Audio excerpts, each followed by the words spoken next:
firstly, I would just like to say thank you for sharing all that you do.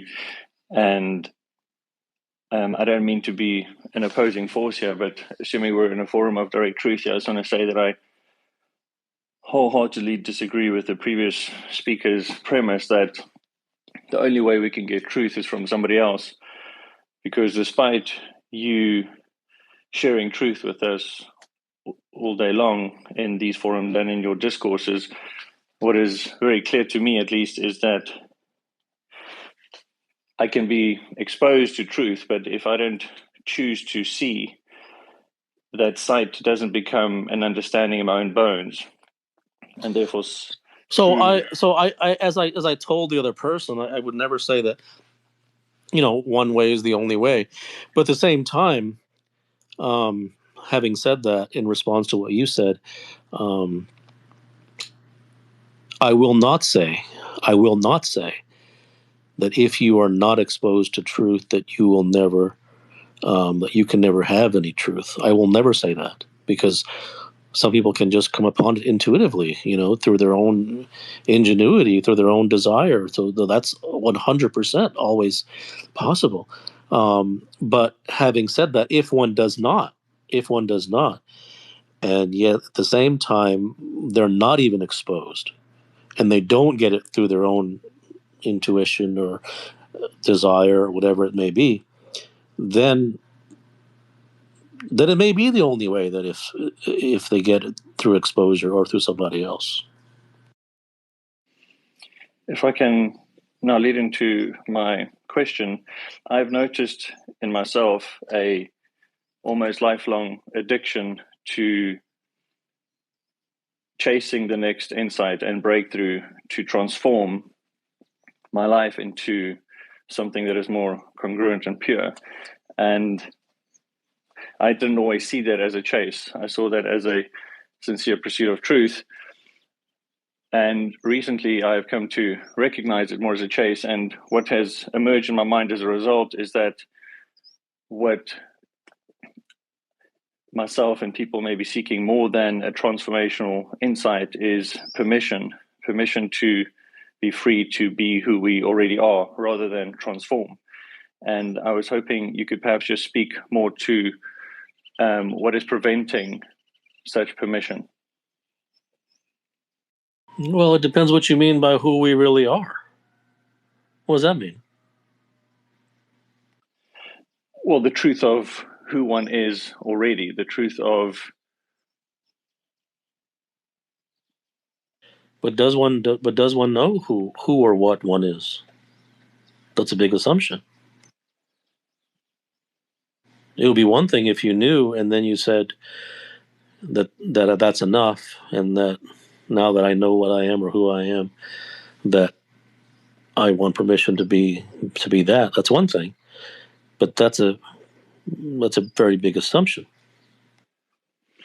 Well, I guess my statement is coming from my context of the very recognition of the futility of chasing the breakthroughs is from recognizing that the futility of the mask that I've been chasing, and that futility has been bringing into focus who I truly am, in the sense of what I desire beyond that mask. And well, the futility of what you've been chasing, you have seen through. Apparently, you've seen through the futility of seeking prescriptions, feeling that prescriptions you thought would get you somewhere, and they apparently did not. So that would be seeing through the prescription chase. That's fine, but how does that relate to seeing through who you are? What does that have to do with you? That has to do with your approach, and that has to do with the way that you pursued it and what you were pursuing. Prescriptions didn't work, so that seeing through that I understand. But going beyond that, what then?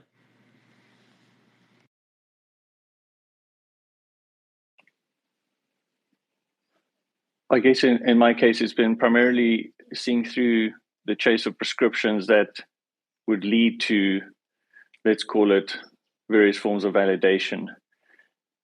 and recognizing that all these different forms of, let's call it validation or success milestones, leads to a place where the emptiness never leaves. And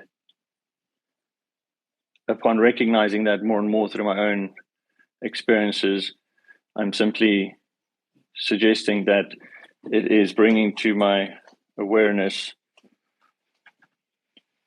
what I'm genuinely have the capacity for devotion to, what feels more like a devotion than a and for you that is what?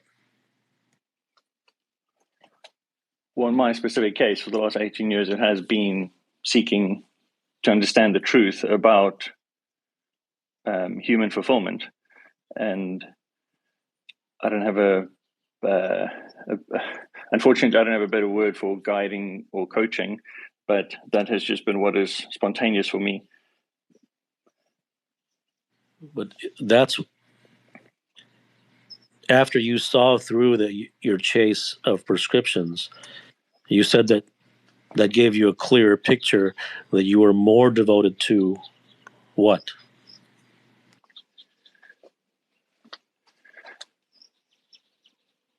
To this form of coaching, but in a way that is To this form of you giving coaching or receiving coaching? giving. So how you're giving coaching based upon what? If you've seen through prescriptions, then how are you coaching them? Why That's would why I said the word coaching is a tricky word. Let's call it guidance. Okay, that's fine. That's fine. I don't. If with all due respect, you can call it whatever you want. It's going to be coaching.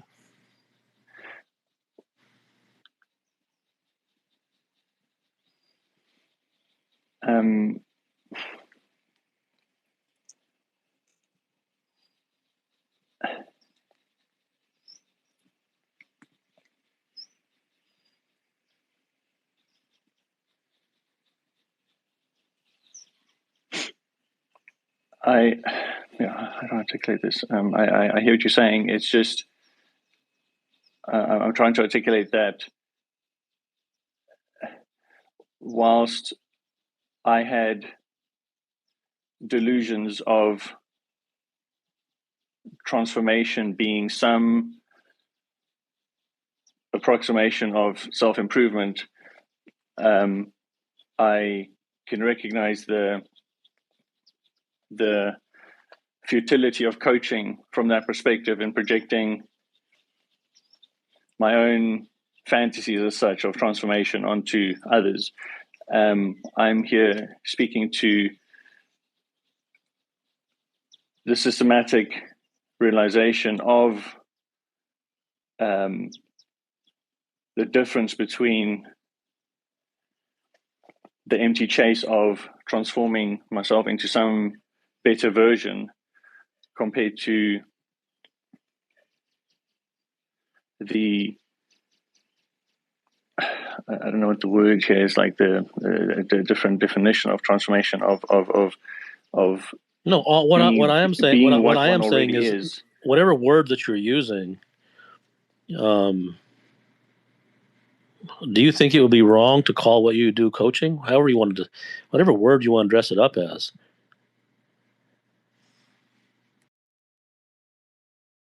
You broke up there. Do I think it's wrong to call coaching? I'm saying whatever word you want to use for what you're doing. I don't know what you're doing. I mean, that's all up to you. But my apologies, I lost signal there. I'm saying whatever it is that you're doing, whatever you want to call it, I think you're going to have to look at it and see, is it really not coaching?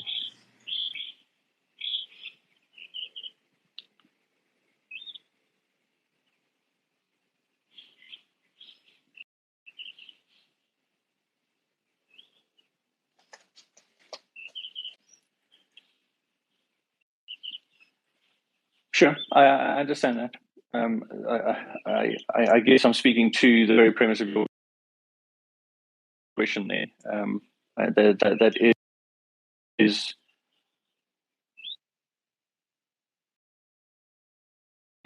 my understanding about like what is prescriptive and what would you call the guidance that you give your clients? Yeah, that's a fantastic question. Your I mean, you can sincere stump me clients. there. I have no idea. I honestly have no idea. Um, I don't know. But I can, with every drop of blood in my veins, I can tell you, I coach no one. I don't come within 1,000 miles of it, and that isn't good or bad. And I don't recommend it to you that you shouldn't do it or it's wrong or whatever it is. I just have no interest in it. But if you ask me what it is that I do, I have no idea. It's just kind of, I don't know. But I absolutely abhor coaching.